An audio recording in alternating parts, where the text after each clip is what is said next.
दोस्तों नमस्कार। क्रेडोज आईएएस में आपका स्वागत है। मैं एसपी गौतम आपके सामने उपस्थित हूँ एक ऐसे विषय को लेकर जो कि हर परीक्षाओं में बहुत ही ज़्यादा मायने रखता है। हम आज भूगोल पे बात करेंगे और परीक्षा के दृष्टिकोण से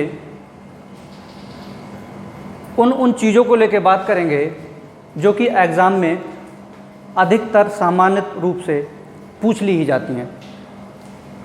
सबसे पहले तो हमें ये समझना है कि कोई भी परीक्षा विशेष तौर पे किसी भी विषय में वो कहाँ तक पूछती है और क्या क्या पूछती है। कहते हैं कि जंग लड़ने से पहले अगर जंग का खाका खींच लिया जाए तो समझो जीत आधी पक्की हो जाती है। तो इसी तरह से हम आपको कुछ चीज़ें ऐसी बताने जाएंगे भूगोल के बारे में जो कि हमारा पूरी तरह से दृष्टिकोण एकदम साफ साफ हो जाए कि हमें पढ़ना क्या है। और जब हमें ये पता चल जाता है कि हमें क्या पढ़ना है तो फिर किसी चीज़ का द्वंद्व नहीं रहता है। और इससे भी ज़्यादा इम्पोर्टेंट बात ये आ जाती है निकल के कि हमें क्या नहीं पढ़ना है। तो इस चीज़ को विशेष तौर पर ध्यान में रखते हुए हम सिर्फ भूगोल के उन्हीं टॉपिकों को लेंगे, उन्हीं टॉपिकों को बात करेंगे परीक्षा के दृष्टिकोण से जो पीईटी एग्ज़ाम के लिए विशेष तौर पे बहुत ही ज़्यादा महत्वपूर्ण है। दूसरी बात यह है कि हमें इस चीज़ को पढ़ने के लिए हमारी रणनीति क्या होना चाहिए। तो हम इस चीज़ को भी ध्यान में रखते हुए साथ साथ लेके चलेंगे कि कोई भी टॉपिक कंप्लीट हुआ तो कंप्लीट होने के बाद हम हर एक टॉपिक पे क्वेश्चन पेपर के माध्यम से उनको सॉल्यूशन करा दिया जाएगा। अलग से इसका टेस्ट भी लिया जाएगा हर एक टॉपिक का। और जहाँ तक हो सकता है वहाँ तक इस सब्जेक्ट में गहराइयों को पकड़ते हुए हम चीज़ों को अच्छे से कवर करेंगे। तो मैं आपको थोड़ा सा जो खाका खींचा है मैंने भूगोल का वो आपको उससे अवगत करा देता हूँ कि हमें क्या पढ़ना है और इसके अंतर्गत क्या क्या जो भी टॉपिक हैं वो आएंगे। जैसे कि खगोलीय घटनाएं तथा विश्व भूगोल। तो खगोलीय घटनाएं हमारी आ जाती हैं और इसमें विश्व भूगोल। खगोलीय घटनाओं के अंतर्गत सामान्य भूगोल में हमने इनको बांट लिया है। जैसे सामान्य भूगोल है खगोलीय घटनाओं को, खगोलीय घटनाएं तथा विश्व भूगोल हमने इसको मोटा तौर पर 4 भागों में बांट लिया है, ए, बी, सी और डी। दूसरी तरफ हमने भारत का भूगोल लिया है। वो सारी चीज़ें भारत के भूगोल में कंप्लीट कराई जाएंगी जो कि यहाँ पे हम आपको बताएंगे। जैसे खगोलीय घटनाओं में सामान्य भूगोल के अंतर्गत क्या क्या आता है। ग्रह, सबसे पहले तो जैसे ब्रह्मांड, पृथ्वी की गतियाँ, देशांतर, अक्षांश, अंतर्राष्ट्रीय तिथि रेखाएं आदि ऐसी चीज़ें सब सामान्य भूगोल के अंतर्गत आएंगी। दूसरी चीज़ है भौतिक भूगोल। भौतिक भूगोल में रचना, सामान्य भूगोल के अंतर्गत जैसे ब्रह्मांड,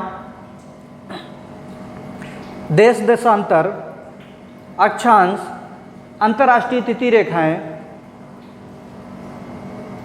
पूरे सोलर सिस्टम के लेकर बात की जाएगी। तो ये सामान्य भूगोलों के अंतर्गत हम चर्चा करेंगे अच्छे से। भौतिक भूगोल में जो बात होगी वो विशेष तौर पर स्थल मंडल है, जल मंडल है और वायुमंडल है। विशेष तौर पर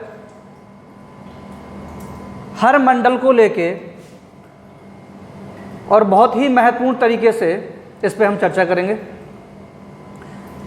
भौतिक भूगोल की अगर बात करें तो भौतिक भूगोल के अंतर्गत क्या क्या आता है, जैसे पृथ्वी की आंतरिक संरचना, ज्वालामुखी घटनाएं, ठीक। तो ऐसे चीज़ें हम पृथ्वी के आंतरिक संरचना की बात करेंगे। कैसे चट्टानें हैं, पूरी चट्टानों के लेके बात करेंगे, जितने प्रकार की चट्टानें हैं, कौन सी चट्टानें कहाँ कहाँ विशेषता रखती है, तो इस चीज़ को लेके बात करेंगे। जल मंडल, स्थल मंडल आएगा। स्थल मंडल जो भी स्थल पे पहाड़, नदियाँ, पर्वत, वनस्पतियाँ, इन सारी चीज़ों को लेकर बात करेंगे। जल मंडल जो भी समुद्रीय घटनाएं हैं जल मंडल में, जलीय वनस्पतियाँ, जलीय जीव और जो भी समुद्री परिघटनाएं हैं उनको लेकर बात करेंगे जल मंडल में। वायुमंडल, जैसे कि हमारा वायुमंडल के 5 भागों में बांटा गया है, तो उस चीज़ पे हम विशेष तौर पे बात करेंगे। ये चीज़ हम भौतिक भूगोल के अंतर्गत। दूसरी चीज़ यहाँ ध्यान देने की बात है वो है एक जैव, इन चीज़ों को, तीनों को मिला के एक जैव मंडल का निर्माण होता है। जैव मंडल, तो जैव मंडल प्लस पर्यावरण एवं पारिस्थितिकी, एक हिसाब से देखा जाए यह पर्यावरण का भाग है। तो हम इस टॉपिक को इसी में कवर कराएंगे आपको पूरी तरीके से, क्योंकि काफ़ी आने वाले अब की परीक्षाओं में बहुत ज़्यादा चांसेस हैं कि पर्यावरण, पारिस्थितिकी और पर्यावरण को लेके सवाल पूछे जा सकते हैं। तो इसमें हम अच्छे से इस चीज़ को लेके कवर कराएंगे आपको। दूसरी चीज़ आती है आर्थिक भूगोल। आर्थिक भूगोल के अंतर्गत हम क्या पढ़ेंगे? आर्थिक भूगोल के अंतर्गत पढ़ेंगे विशेष तौर पर कृषि, जैसे कौन सी कृषि कहाँ की जाती है, किस देश में की जाती है, कौन सी फसल किस देश की प्रमुख फसल है, कौन सा देश किस फसल में प्रथम स्थान पाता है, दूसरा स्थान पाता है। इस चीज़ पे लेके हम अच्छे से बात करेंगे आर्थिक भूगोल को लेके। मानव भूगोल रहेगा हमारा, वो विशेष तौर पर जनजाति और प्रजातियों को लेकर रहेगा कि किस महाद्वीप में कौन सी जनजाति, कौन सी प्रजाति पाई जाती है। लगभग 1 से 2 सवाल पूछ लिए जाते हैं यहाँ से। कौन सी प्रजाति किस देश में पाई जाती है, ठीक। तो ये सारी चीज़ें आपको बहुत ही विस्तार पूर्वक जब क्लास स्टार्ट होगी तो एक एक टॉपिक पे बहुत ही सहजता के साथ हम कवर करेंगे इसको, बहुत ही अच्छे तरीके से। और इसका मकसद हमारा रटना नहीं रहेगा, ज्योग्राफी का मकसद हमारा बिल्कुल रटना नहीं रहेगा। बच्चे करते हैं कि रटते हैं, लूसेंट से रटते हैं, नई नई किताबों से रटते हैं, फिर बाद में भूल जाते हैं एग्ज़ाम के समय। हमें सारे डायमेंशन से समझना है कि कोई सी चीज़ कैसे याद रखी जाए और बहुत सहजता के साथ याद रखा जा सकता है। बस आपको पेशेंस बनाए रखने की ज़रूरत है। जैसे हम एग्जाम्पल पे अभी बात करेंगे थोड़े से। दूसरी तरफ आता है भारत का भूगोल। तो भारत का भूगोल, वो सारी चीज़ें भारत के भूगोल में, कुछ चीज़ें हम विश्व के भूगोल में साथ साथ लेके चलेंगे, लेकिन अलग से बाकायदा पूरी तरीके से भारत के भूगोल को हम कवर कराएंगे। जहाँ जहाँ से कोई भी चीज़ उसमें छूटना नहीं चाहिए, कोई भी जरा सी भी चीज़ नहीं छूटेगी। और बाय द वे कोई भी चूक हो जाती है तो वो पूरी तरीके से टेस्ट पेपर में आपको अच्छे से एनालिसिस करवा दिया जाएगा। अब हम बात करते हैं, जैसे मैं थोड़े से एग्जाम्पल की बात कर रहा था, अगर हम मैप की ही बात करें कि भारत के जो मैप है, हम वैसे विश्व के मैप की भी बात करेंगे खूब अच्छे से, लेकिन मैं छोटे से एग्जाम्पल को लेकर चलता हूं यहाँ पे कि भारत के जो मैप से जो प्रश्न बनते हैं,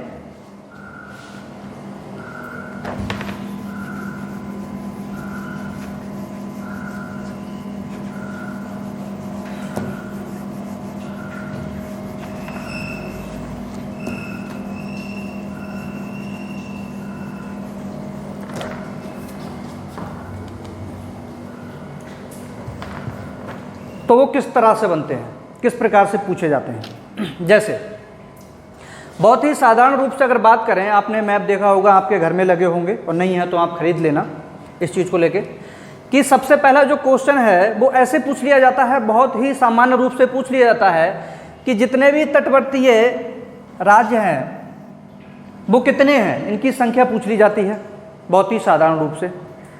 तो सबसे पहले तो हमें ये पता होना चाहिए कि कितने तटवर्तीय राज्य हैं, या कितनी तटवर्तीय राज्यों की सीमा है। सीमा मतलब बंगाल की खाड़ी से या अरब सी से बनाते हैं राज्य। तो इस तरह से तो सीधी सी बात है, हमें कुछ नहीं करना है। आपके घर में मैप होगा तो इसको ऐसे सिंपल तरीके से समझिए, जैसे 1 गुजरात, 2 महाराष्ट्र, गोवा, कर्नाटक, केरल, तमिलनाडु, आंध्र प्रदेश, ओडिशा और वेस्ट बंगाल। सीधी सी बात है, आप खुद ही गिन लीजिए, 1 2 3 4 5 6 7 8 9, यानी टोटल कितने 9 राज्य हैं हमारे तटवर्तीय राज्य। दूसरा जो प्रश्न यहां से पूछा जाता है अधिकतर आय परीक्षाओं में, कि कौन से राज्य की सीमा सबसे लंबी है, तटवर्तीय कौन सा तटवर्तीय राज्य की सीमा सबसे लंबी है, इस तरह से पूछ लिया जाता है। तो उसकी बात करें तो वो है हमारा गुजरात। अगर इसको देखा जाए पूरे, अगर इसको हम सीधा करेंगे तो ये काफ़ी लंबी होगी, यहाँ तक बैठेगी लगभग ये। तो ये जो सबसे ज़्यादा तटवर्तीय, सबसे लंबी तटवर्तीय सीमा बनाता है वो गुजरात बनाता है। जब ये पूछा जा सकता है कि सबसे लंबी, तो सीधी सी बात है, कभी ये भी पूछ सकता है कि मतलब सबसे छोटी जो सीमा है वो कौन सा राज्य बनाता है, तो वो हमारा छोटा सा गोवा है। ये यहाँ पे कर्नाटक और महाराष्ट्र की दोनों की सीमा पर पड़ता है। ठीक, तो ये हो गया। दूसरी चीज़ ये है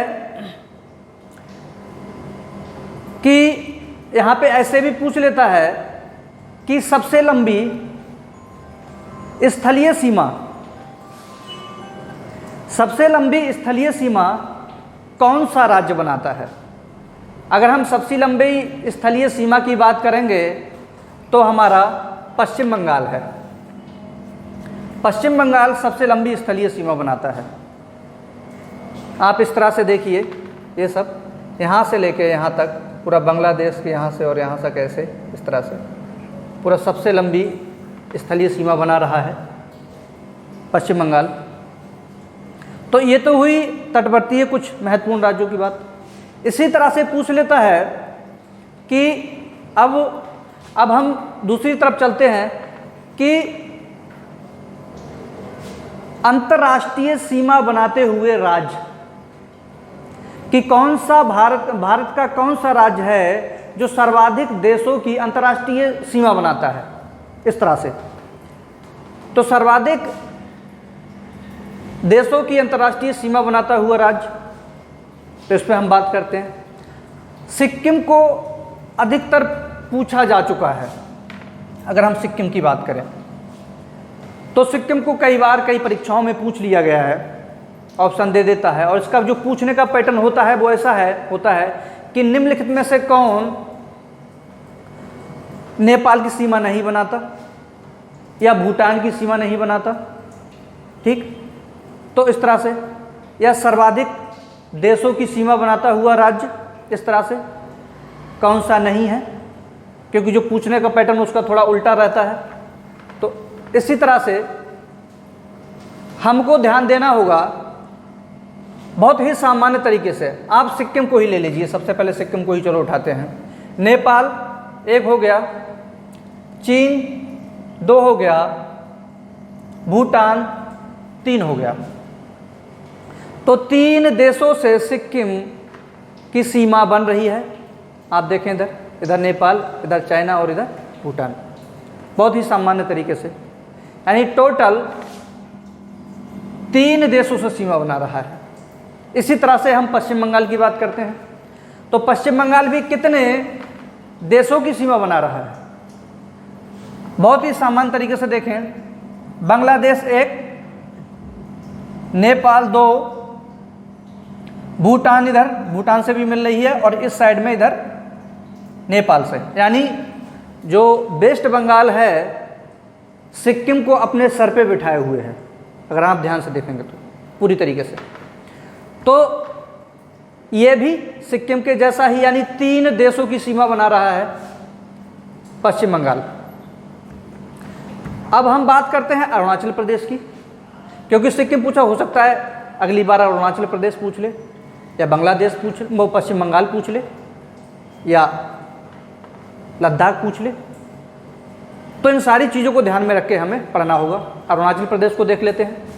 अरुणाचल प्रदेश, भूटान इधर, भूटान से लग रही है ये, भूटान से, चीन से तो लग ही रही है सबसे ज़्यादा, और नीचे की साइड में लग रही है ये यहाँ से म्यांमार से। तो ये भी तीन देशों की सीमा बना रहा है अरुणाचल प्रदेश, पूरे तीन। अब हम लद्दाख की बात करें तो लद्दाख भी इधर पाकिस्तान से मिल रही है, अफ़गानिस्तान से भी मिल रही है, अफ़गानिस्तान से ज़्यादा नहीं, मात्र 160 किलोमीटर सीमा बनाता है लद्दाख, और इधर चीन से मिल रही है। तो इस तरह से चीज़ों को हम मैपिंग में समझते हुए चलेंगे, ठीक। यहाँ से एक प्रश्न हर परीक्षा में बहुत ही सामान्य तरीके से पूछ लिया जाता है, हर परीक्षा में लगभग यहाँ से मैपिंग का एक क्वेश्चन रहता है। ये तो हुई कि भारतीय राज्य अंतर्राष्ट्रीय सीमा बनाते हुए। अब हम बात करते हैं कि कौन सा देश कितने राज्यों से, यानी कितने भारतीय राज्यों से अंतर्राष्ट्रीय सीमा बना रहा है, एकदम इसका अपोजिट, ठीक। इसका मतलब हम ऐसे कह सकते हैं कि कौन सा देश है जो भारत के किस किस राज्य की सीमा बना रहा है, इस तरह से हम देख सकते हैं। तो इसको भी देख सकते हैं, जैसे हम सबसे पहले अपने पड़ोसी देश जो हमारा नेपाल है इसको देख लेते हैं। नेपाल इधर उत्तराखंड एक, उत्तर प्रदेश दो, बिहार तीन, पश्चिम बंगाल, यहाँ से इतनी जो सीमा मिल रही है वो पश्चिम बंगाल से भी मिल रही है, तो ये चार, और इधर सिक्किम हो गया पाँच। यानी टोटल जो सीमा राज्य बना रहे हैं नेपाल से, वो टोटल कितने हैं? 5 राज्य सीमा बना रहे हैं नेपाल से।